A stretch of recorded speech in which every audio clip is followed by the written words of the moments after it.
আমার নাম কালী। গায়ের রং কালো বলে জন্মের সময় আমার ঠাকমা বলেছিল, বাবা গো, এ যে একেবারে কালী। সেই থেকে আমার ডাক নাম হয়ে গেল কালী। মা ভালো নাম রেখেছিল শ্যামা। আমি মাস্টার ডিগ্রি পাস, শিক্ষিত, বেকার। ছোটবেলা থেকেই আমায় শেখানো হয়েছে আমায় গাঢ় রং মানায় না। গাঢ় কাজল আঁকতে নেই, জোরে জোরে হাসতে নেই, স্লিপলেস কুর্তি ব্যবহার করতে নেই। এখন আমার বয়স 23 বছর। ঠাকমার নিদান কালো মেয়েকে পার করার জন্য জোর কদমে সম্বন্ধ খোঁজা শুরু হলো।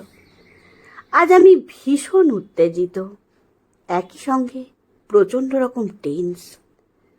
এই প্রথম পাত্রপক্ষ দেখতে আসছে আমায়। আমি দু চোখ ভরে কাজল পরেছি, কপালে ছোট্ট কালো টিপ, হালকা লিপস্টিক আর আমার প্রিয় মেরুন শাড়িটা। তৈরি হয়ে ঘর থেকে বেরোতেই ঠাকুমা কেঁকিয়ে উঠে বললেন, হ্যাঁ, দেখো সাক্ষাৎ কালী। কালো গায়ের রঙে কেউ এমন শাড়ি পরে? এমন দুধে আলতার রং মায়ের, মেয়ের কি করে অমন শ্রী হলো ভগবানই জানেন। ও বৌমা, একটু এদিকে দেখো না। আমি কিছু বলতে যাওয়ার আগেই মা রান্নাঘর থেকে বেরিয়ে এসে শান্ত গলায় বুঝিয়ে বললেন, মারে, তোর গায়ের রংটা একটু চাপা তো, তাই ঠাকুমা বলেছেন গাঢ় রঙের শাড়িটা রংটা আরো চাপা লাগে।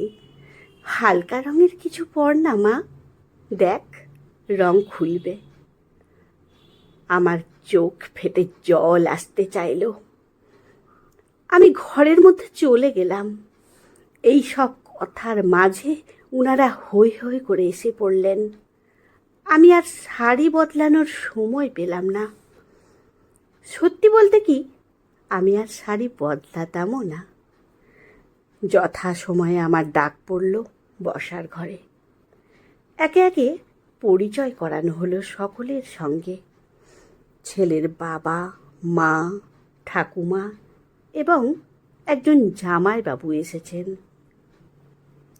আমি প্রতি নমস্কার জানিয়ে উল্টো দিকে চেয়ারে বসা মাত্রই আমার ঠাকুমা বলে উঠলেন, আমাদের বাপু মেয়ে কালো ধলো, তবে রান্না বান্না কাজে কর্মে বেশ এক্সপার্ট। এই গায়ের রংটাই যা কালো, নামে একটু মানিয়ে গুছিয়ে নিলে আপনারা এমন শান্তশিষ্ট মেয়ে আর দুটো পাবেন না। আমার লজ্জায় মাটিতে মিশে যেতে ইচ্ছে করছিল। এমন সময় ছেলের ঠাকমা পান চিবোতে চিবোতে বাবাকে বললেন, তা স্পষ্টাস্পষ্টি বলি বাপু, আমি তো গায়ের রং চাপা শুনে ভেবেছিলুম উজ্জ্বল শ্যামবর্ণ হবে।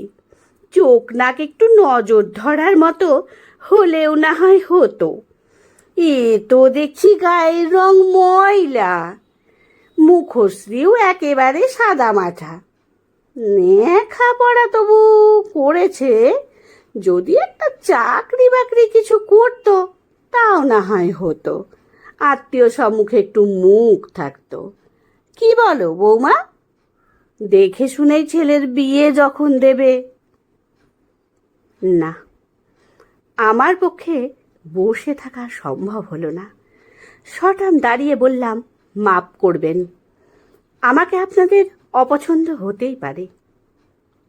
সকলের যে সকলকে পছন্দ হবে এমন কোনো কথা নেই, কিন্তু তার মাপকাঠি যদি গায়ের রং আর মুখশ্রী হয়, আমি সরাসরি বলছি, আমাকে বাতিল করবার আগেই আমি আপনাদের রিজেক্ট করছি। সারা ঘরে তখন পিন ড্রপ সাইলেন্ট। আমি বেরিয়ে আসতে যাব, ঠিক তখনই ছেলের মা ব্যক্তিত্বময়ী কণ্ঠে বললেন, এই মেয়ে দাঁড়াও। আমি হলাম ছেলের মা। ছেলেকে আমি পেটে ধরেছি, মানুষ করেছি, আমার তো একটা মতামতের দাম আছেই। মা, বিয়ের সময় আপনি এবং বাবা আমার কালো গায়ের রং নিয়ে যথেষ্ট হেনস্থা করেছেন আমার বাবাকে।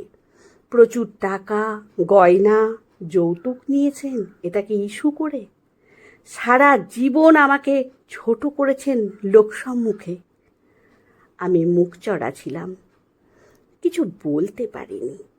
কিন্তু আমার ছেলের জন্য আমার এমন প্রতিবাদী মা কালীই দরকার। আমি জানি আমার ছেলেরও অমত হবে না। আর আপনি তো রোজ সন্ধ্যায় ভক্তি ভরে শ্যামা গান গান। শ্যামা আমার কালো, তা এই শ্যামায় এত আপত্তি কিসের? সবচেয়ে বড় কথা, আপনার নাতিও তো যথেষ্ট কালো। শুনে আমার ঠাকমা বললেন, ও তো ব্যাটা ছেলে, সোনার আংটি আবার বাঁকা। কি জানি বাপু, এত আদিক্ষেতা বিয়ের পর বজায় থাকলেই ভালো। এমন সময় নীরবতা ভেঙে স্বয়ং পাত্র বলে উঠল, আরে থাকবে ঠাকমা, থাকবে, সারা জীবন আদিক্ষেতা বজায় থাকবে। কি জানেন, আপনার নাতনিটিকে কলেজে যাওয়ার পথে রোজ দেখতাম। ওই কোমর ছড়ানো এক পিঠ চুল আর তার বুদ্ধিদীপ্ত চোখ দুটি ছাড়া আর কাউকেই মনে ধরল না যে। সময় পাল্টেছে, রুচিগুলো বদলাতে হবে যে এইবার। জং ধরে গেল যে আদ্যিকালের ভাবনায়। দিন না ঠাকমা, দিন না আপনার নাতনিকে আমার হাতে তুলে। রং যদিও বেজায় কালো, আমি কিন্তু পাত্র ভালো। সবাই হো হো করে হেসে উঠল। সেই হাসিতে যোগ দিলাম আমিও।